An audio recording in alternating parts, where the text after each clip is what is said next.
네, 이번에는 주말 사이 나온 국내 뉴스를 하나씩 팩트체크해본 시간입니다. 오늘은요, LNS홀딩스 김선영 대표와 함께 해보도록 하겠습니다. 어서 오세요, 대표님. 반갑습니다. 화면을 통해 국내 뉴스 만나보도록 하죠.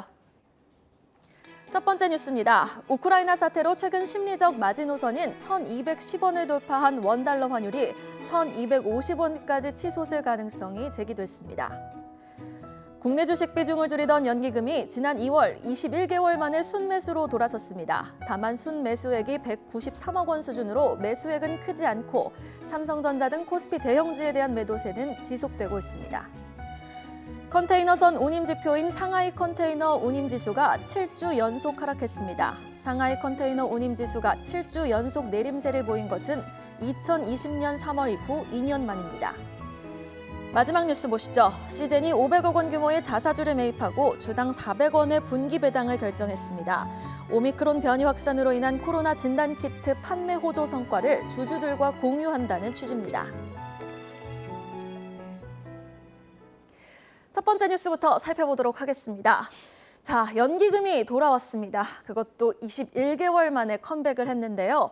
하지만 규모는 200억 원이 채 되지 않고 무려 LG엔솔에 사실상 매수기세가 확실하게 쏠리면서 이게 컴백을 했다라고 확실하게 말할 수는 없는 규모긴 한데요.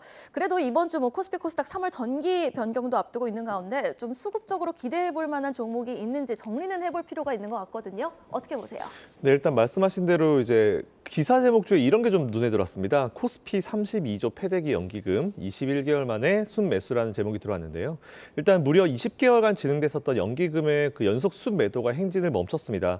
2월 달에 일단 순매수를 좀 보이면서인데요. 일단 금액을 보니까 연기금의 컴백설은 좀 무리가 있었습니다. 일단 순매수폭이 193억 정도로 소폭이고요. 2월 28일부터 3월 3일까지 순매수 상위 10개 기업을 좀 뽑아보니까 LG에너지솔루션이 1,051억으로 1위고요. 그리고 하지만 다음 순위인 2위부터 페노션 266억, 그리고 그 이유는 모두 100억대 순매수를 보이면서 LG에너지솔루션에 좀 집중된 영향을 좀 보였습니다.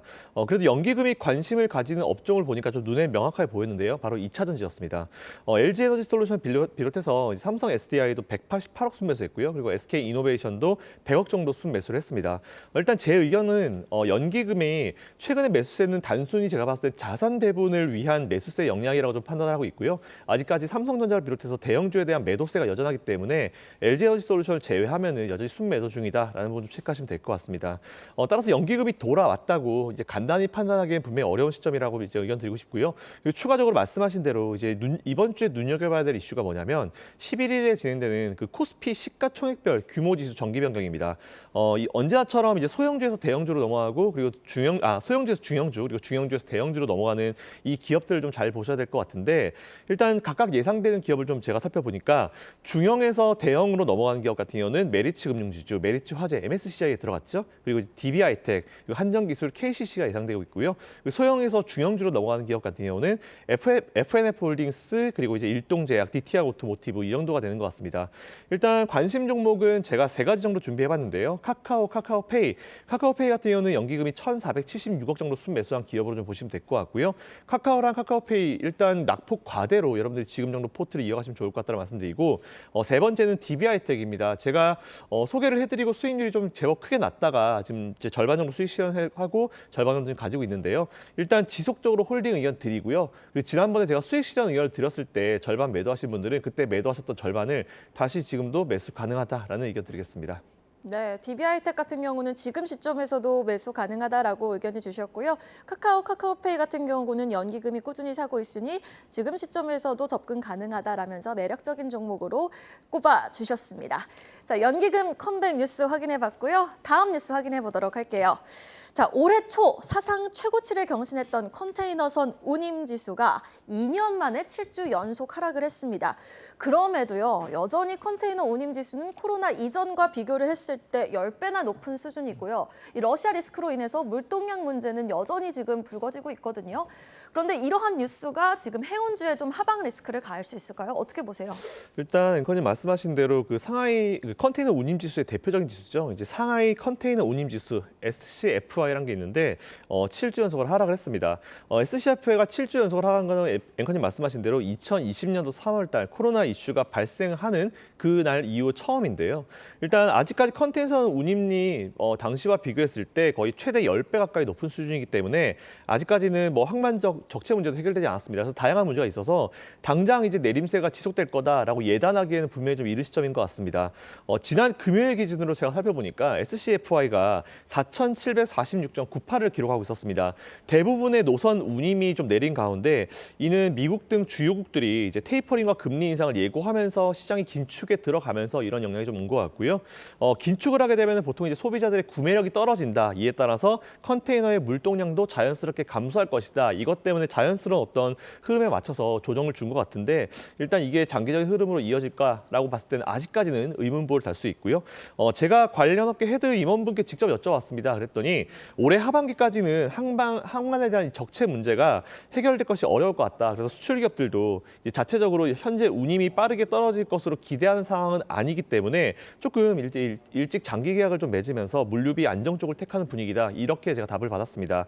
이에 따라서 제가 관심 종목 준비해봤는데요. 일단 첫 번째로는 페노션입니다. 잘 아시겠지만 제가 앞에서 이슈로 말씀드렸는데 연기금이 최근에 보니까 10거래일 연속으로 순매수를 했습니다. 그래서 페노션도 한번 공부해 보시고 관심 가져보시면 좋을 것 같고요. 두 번째는 한국카본입니다. 제가 이거는 지난 시간에도 좀 설명드렸던 것 같은데 LNG 운반선 화물창의 핵심 부품을 생산하는 기업입니다. 지금 충분히 매수 가능한 여력이고 현재 상황이 있으니까 한국카본 그리고 페노션 한번 공부해 보시고 투자해 보시면 좋을 것 같다라는 의견 드리겠습니다. 네, 전거래일에서도 HMM이 14%가량 급등을 한 바 있었는데요. 일단 대표님이 보시기에는 연기금이 10거래일 동안 꾸준히 매수하고 있는 페노션과 또 조선기자재 쪽에서 한국카본 관심 종목으로 꼽아주셨습니다. 자, 그럼 종목 뉴스로 한번 들어가 보도록 하겠습니다. CGN 뉴스입니다.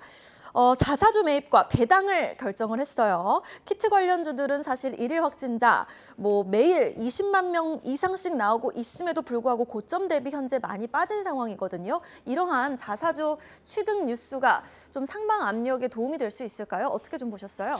일단 말씀하신 대로 이제 지난 4일 날 공시를 했습니다. 이제 500억 규모의 자사주 매입을 공시를 했고요. 그리고 특별 배당을 포함해서 이제 주당 400원의 배당을 하겠다라는 소식이 들어왔습니다.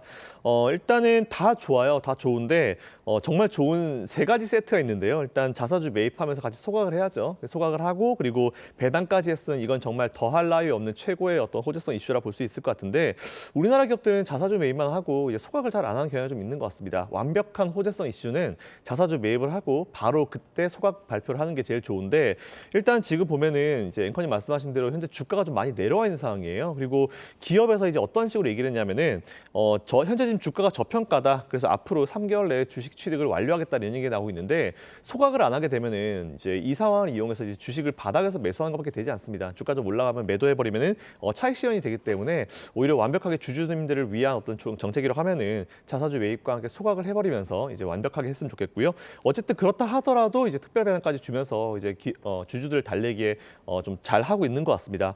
하지만 앵커님 말씀하신 대로 이제 진단키트 쪽이죠. 제가 지난번 설명드렸던 대로 코로나 이슈는 다른 종목들은 다 이제 끝났다라고 봐야 된다. 하지만 맨 끝에 살아남을 건 결국 이제 진단키트인데 잘 아시겠지만 이제 진단키트도 지금 많이 팔리죠. 저도 이제 주말에 좀 몇 개 샀었는데 일단 이렇게 진단키트가 많이 팔리긴 했지만 이 얘기는 이제 거의 끝물이 다가간다라고 좀 보시면 될 것 같아요. 물론 시즌 같은 경우는 진단키트 말고도 다른 쪽으로 또 매출을 다변을 하는 그런 기업이기 때문에 어쨌든 다른 기업보다는 그래도 괜찮긴 하지만 그렇다 하더라도 바이오 제약주는 잘 아시는 대로 이제 서로 다 세트입니다. 아무런 관계없는 기업들끼리도 누가 하나 무너지면 같이 무너져 버리는 게 바이오 제약이기 때문에 코로나 이슈가 이제 완전히 오프닝으로 가게 되면은 이제 이에 대해서 당분간은 조금 주가가 이제 힘을 내기 어려울 수도 있으니까 이 부분 참고해 보시면 좋을 것 같고요. 일단 진단키트주는 지금까지는 괜찮지만 앞으로 이제 거의 끝물이 다가와 가니까 이 부분에 대해서는 항상 조심하셔야 된다라는 말씀드리겠습니다. 네, 알겠습니다. 일단 코로나 관련해서 진단키트는 끝까지 수혜를 볼 업종이긴 하지만 여전히 변동성은 주의해보자라는 말씀까지 들어봤습니다. 오늘 세 가지 뉴스 확인해봤네요. 팩트체크 시간 LNS홀딩스 김선용 대표와 함께해봤습니다. 오늘 말씀 고맙습니다. 감사합니다.